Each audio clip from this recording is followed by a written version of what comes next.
Hi there, welcome to the Vancouver Comic Arts Festival. My name is Johal. I work as director of SFU's Van City Office of Community Engagement. I'm glad to be a guest moderator here with our guest Michael Deforge. Welcome. Hey, Hey, yeah, Michael. I was gonna maybe just start with asking you to introduce yourself a little bit. yeah, I'm Michael. I'm a cartoonist. I work as an illustrator and author in Toronto. And yeah, I primarily publish with both Drawn and Quarterly and Koyam Press. My most recent book is with Drawn and Quarterly. It's called Familiar Face, and it came out in March. Cool. Why don't we start with the book that just came out? Can you just talk about a little bit where the concept came from and the process of putting it out and completing the project? Yeah, it was one. I spent a little bit longer working on it because uh, I started it, then kind of got interrupted and had to finish another project that I'd committed to. So it ended up being about a year and a half, and the narrative changed a lot as I worked on it. But the central premise of it is that it's like a dystopian future where uh, automation has reached a point where people's lives are frequently upended, and uh, these updates to systems have extended to like neighborhoods and bodies. So the same way your phone might update and become uh, less functional or a little more alien to you, those updates are happening to people's bodies and people's neighborhoods and cities and streets and jobs. And the protagonist of it is a woman who works in a complaints department who receives complaints throughout time and space without really much context and without any way of ever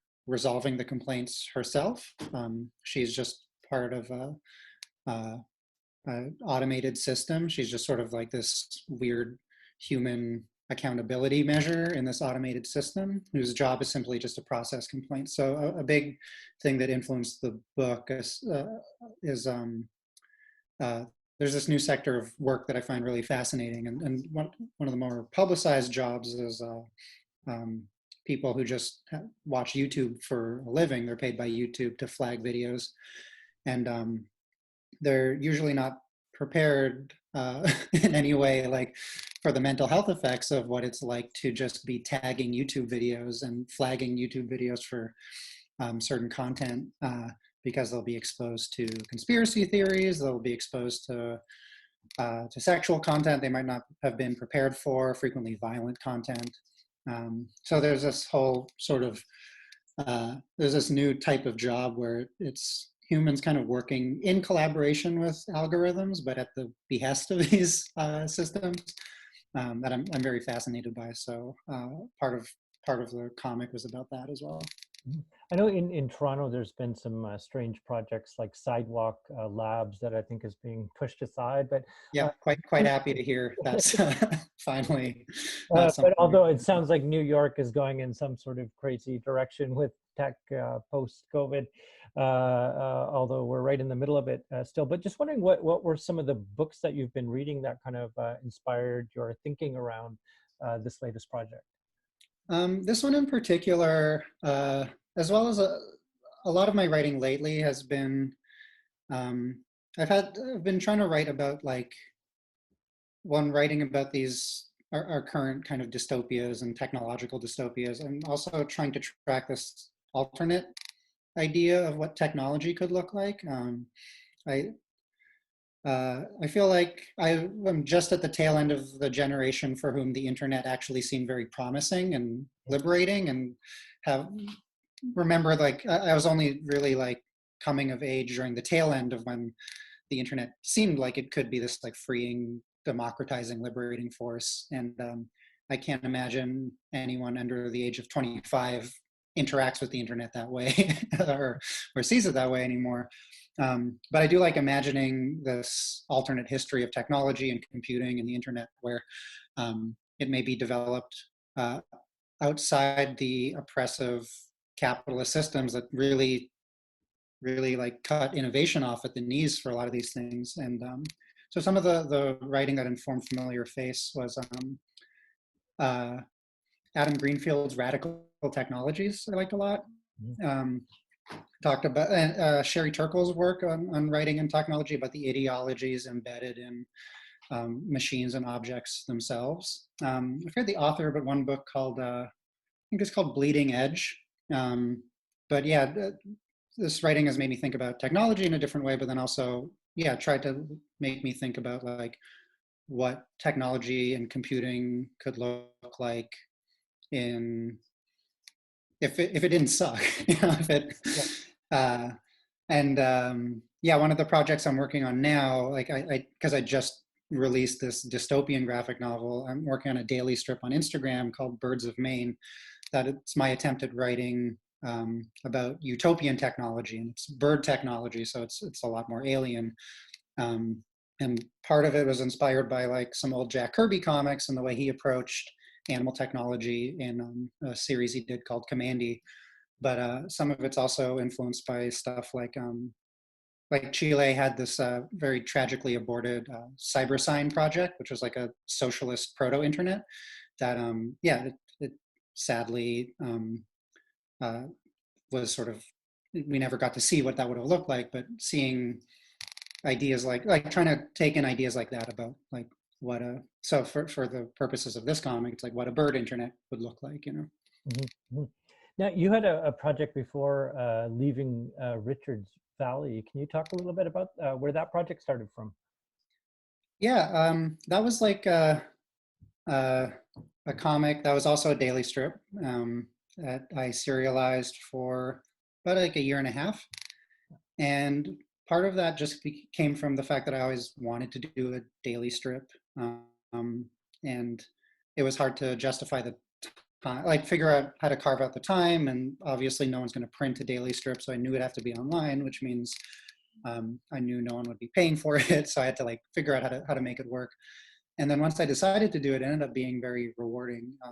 And yeah, that's why I started a daily strip again. But Leaving Richards Valley is about a group of humans and animals who all live in a cult in Toronto. And they eventually get expelled from that cult for disobeying the cult leader. And they're just sort of left at the mercy of Toronto streets, moving from different like art squats to other sort of attempts at communes and um, being at the mercy of gentrifiers and joggers and all sorts of things. And yeah, that one was something I'd been brewing for a while because I'd always wanted to write about cults or communes as other attempts at like utopian living that don't work out either because of bad faith actors or just human nature thwarting it. But I like, you know, it's subject matter that I'd been wanting to write about for a while. So Leaving Richards Valley is my attempt at that. And it's also very much about Toronto. So I hope people from any city could recognize aspects of city life in it, but it's uh, very much about Toronto, and the Toronto I kind of spent my 20s in is very much in that book. Mhm. So how did you start doing comics yourself? Like, what were you reading when you were a kid growing up that you sort of gravitated into this area of work? I sort of have been reading comics for as long as I can remember. My parents had Bloom County, Far Side, Calvin and Hobbes collections lying around, Peanuts. So that's sort of how I learned to read and how I learned to draw was like tracing those strips. And of those early influences, I think like Bloom County is still the comic that I keep drawing. Like Leaving Richards Valley, Styx Angelica, a lot of them are about these um, human animal relationships all living in a community together, kind of sometimes at odds with each other, sometimes working together. So I feel like my whole career I've just been like redrawing Bloom County over and over again. And then my dad had read superhero comics as a kid and then in college, and he had a few lying around. So that was my introduction to like superhero comics. I kept reading them. And then towards high school and college, I started getting into alternative comics. And yeah, I came across like Chester Brown, Linda Berry, Julie Doucet, everything High Water Books was publishing with Matt Brinkman, Mark Bell. ended up being big influences on me. So comics have always sort of been like a part of the texture of my life, and it started with strips and then superhero comics, and then eventually kind of like as I was getting into like punk and noise rock, the comics associated with those scenes became yeah, ended up on my shelves too. Mhm. And there's clearly a kind of political, social, theoretical realm running throughout your work as well. Is this something that you've always been interested in relation to comics, or was it just sort of naturally built in because of your context and relationships and political entanglements you're involved in yourself? Yeah, I think it's just a thing where I write um, what's on my mind, and it will frequently be that. I do work as an organizer, Mhm. well, uh, and then I think in general it'd be hard to be writing and not, have the world around you factor in some way. I'm never super convinced that the art I make is. I feel like all the art I make is political, but not all the art I make is politically useful. So it just incidentally the stuff ends up working its way in. I think especially for leaving Richards Valley, like I was writing about a city, like a very specific city, and it have been impossible to write about Toronto without writing about the way cities are changing. Cities are becoming less affordable and less accessible. It would have been impossible to write that comic. So Now, you were involved in a project recently called Toronto Toilet Codes. Wondering if you can talk a little bit about that. yeah, so I'm a big passionate believer in public washrooms. And lack of public washrooms is like a big issue. Yeah, in most cities, it shuts a lot of people out of public life. If someone is obviously if someone's homeless, it's like a extreme health hazard. It can be a life or death issue. But if someone's pregnant, if someone's caring for a child, if someone's elderly, if they have any mobility issues, if they have diseases related to their digestive tracts, like there's so many people for whom not having public washrooms, it ends up tethering them to their house because they can't leave, and it's frequently a labor issue now too. Uh, Especially right now during this pandemic, we're seeing the essential workers who are out there with a lot of restaurants closed or having their washrooms closed to outside people. Um, these are people who don't have fixed workplaces, like gig economy workers, streetcar drivers, cab drivers. Um, yeah, if they don't have a fixed workplace, they don't have anywhere to go. So it really sucks. And me and another comrade here, we noticed we had just started informally compiling a list of the washroom codes of private businesses like Starbucks. A&W tend to be the ones that usually have codes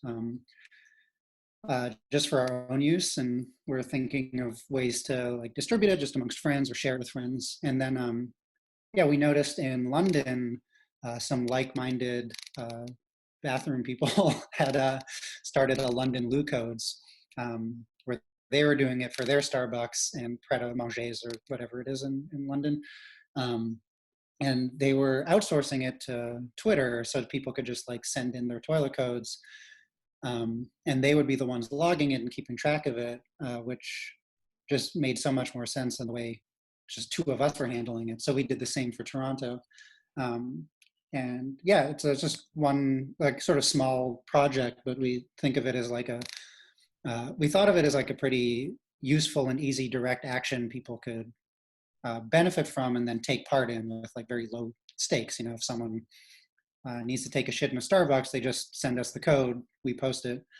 Um, and unfortunately, or fortunately, the whole thing, who knows what it'll look like post-pandemic. Like, and I imagine like a project like Toilet Codes probably won't look the same after the pandemic, where people or businesses might feel differently about like who and how gets access to washrooms. But I think post-pandemic, public washroom advocacy is going to be more important than ever now that it's like even more. It was already a health issue, already like a public health issue, and now I think that's just more obvious that if we're told how important washing our hands is, the fact that for most people you have to pay like $5 for a muffin or something to wash your hands, like that sucks.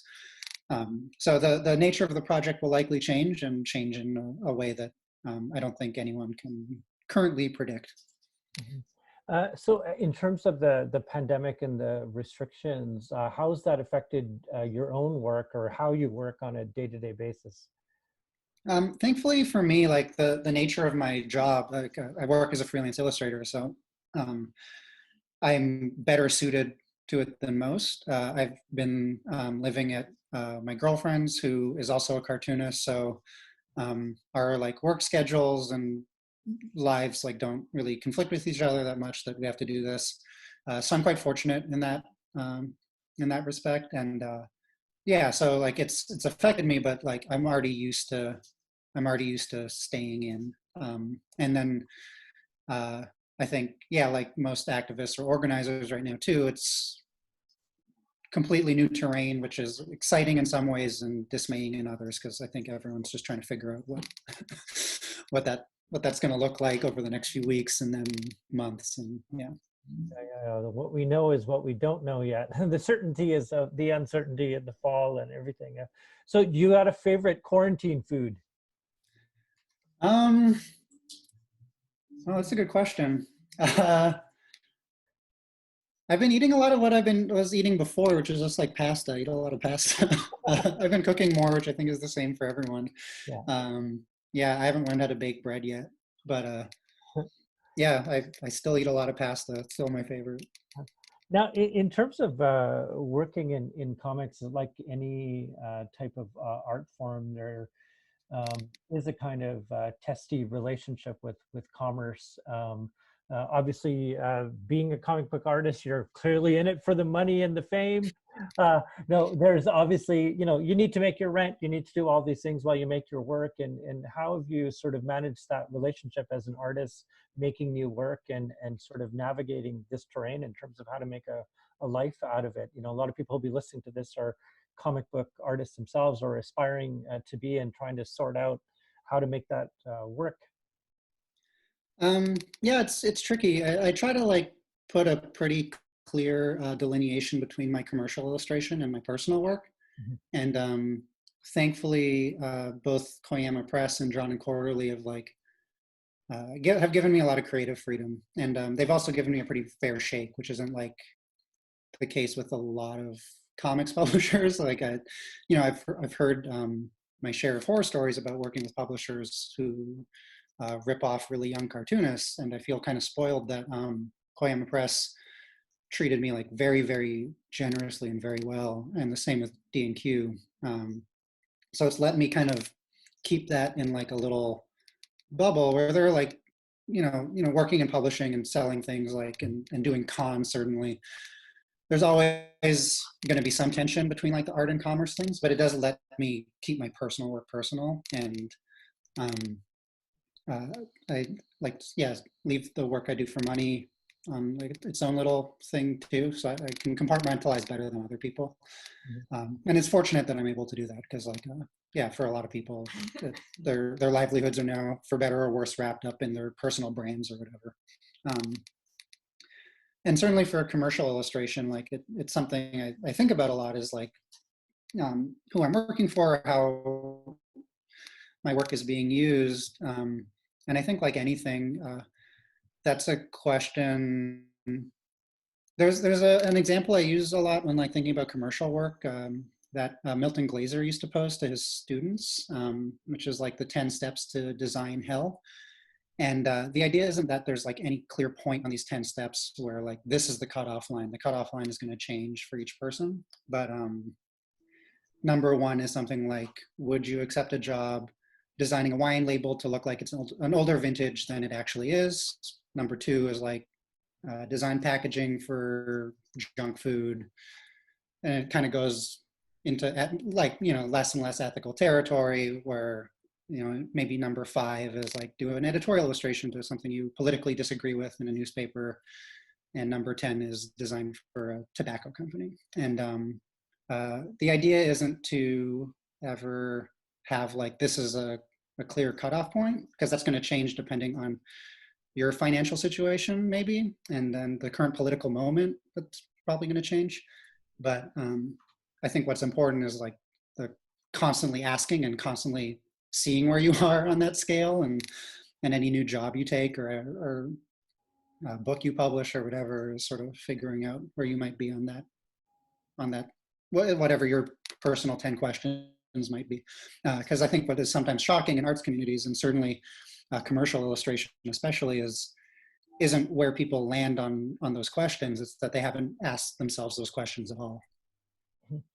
I'm just wondering if you've got plans for future projects, or not necessarily started now, but things that you'd like to work on.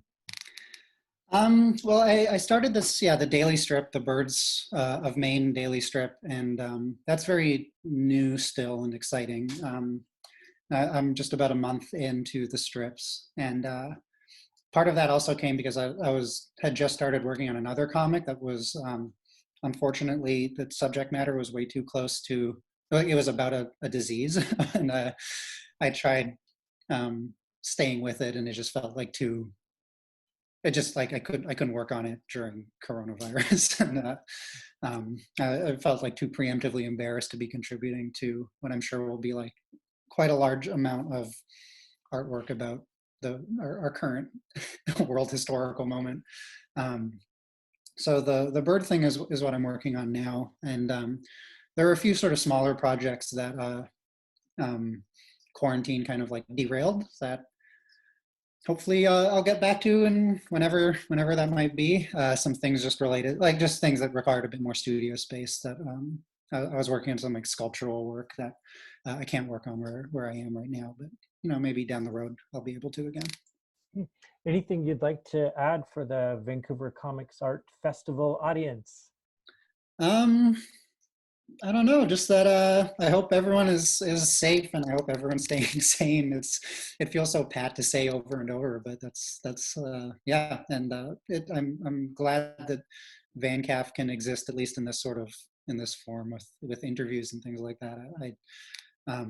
I've been on the festival circuit for so long that sometimes like it could get really tiring and feel kind of cynical or jaded about it. And now that I can't attend any of them, I miss even like the worst aspects of it. So yeah, I'm looking forward to whatever a Comic Con looks like. I'm looking forward to going to one again. Michael, thanks so much for joining us. Oh yeah, my pleasure. Thank you. Yeah, and Michael's book, Familiar Face, is out with Drawn and Quarterly. Please do check it out. Thank you. Thank you again. Thanks.